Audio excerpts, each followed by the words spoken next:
আসসালামু আলাইকুম। আপনারা দেখছেন WNN বাংলা। আমি সাথে আছি নিগার দিলহার। আজকের বিশেষ আয়োজনে আপনাদের সবাইকে জানাই আন্তরিক স্বাগতম।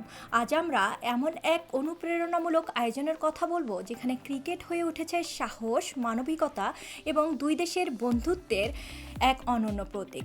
পাকিস্তান হাউজে অনুষ্ঠিত হয়েছে বাংলাদেশ হুইল চেয়ার ক্রিকেট দলের জন্য বিশেষ ক্রিকেট হুইল চেয়ার হস্তান্তর অনুষ্ঠান। এই উদ্যোগ শুধুমাত্র একটি আনুষ্ঠানিকতা নয়, বরং এটি বিশেষভাবে সক্ষম খেলোয়াড়দের প্রতি সম্মান, সমর্থন এবং তাদের স্বপ্ন পূরণের পথে এক গুরুত্বপূর্ণ পদক্ষেপ।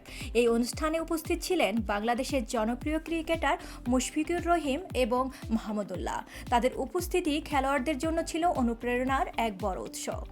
পাকিস্তানের হাই কমিশনার ইমরান হায়দার অতিথিদের স্বাগত জানিয়ে বলেন, ক্রিকেট এমন একটি খেলা যা সমাজের সব স্তরের মানুষকে একত্রিত করে। বিশেষ করে হুইল চেয়ার ক্রিকেট আজ প্রমাণ করেছে ইচ্ছাশক্তি এবং দৃঢ় সংকল্প থাকলে কোনো বাধাই মানুষকে থামাতে পারে না।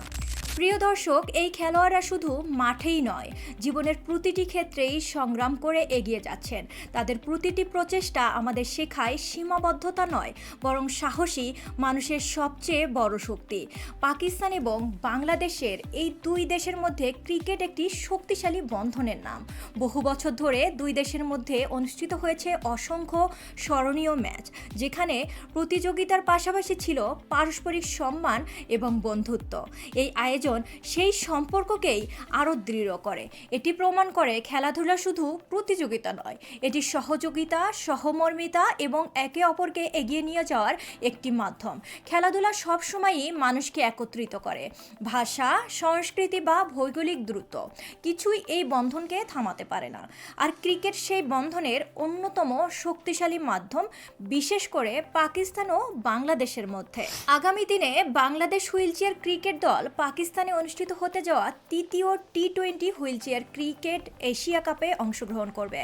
তাদের জন্য রইল আন্তরিক শুভকামনা। আমরা আশা করি তারা তাদের প্রতিভা, সাহস এবং দৃঢ়তা দিয়ে সবাইকে অনুপ্রাণিত করবে এবং এই খেলাকে আরও জনপ্রিয় করে তুলবে। শেষে বলতে চাই, ক্রিকেট শুধু একটি খেলা নয়, এটি একটি অনুভূতি। এটি এমন একটি ভাষা যা মানুষের হৃদয়কে একত্রিত করে এবং বন্ধুত্বের সেতুবন্ধন তৈরি করে। পাকিস্তান ও বাংলাদেশের এই বন্ধুত্ব দিন দিন আরও গভীর হোক, এই প্রত্যাশা নিয়েই আজকের আয়োজন শেষ করছি। ধন্যবাদ আমাদের সঙ্গে থাকার জন্য। আল্লাহ হাফেজ।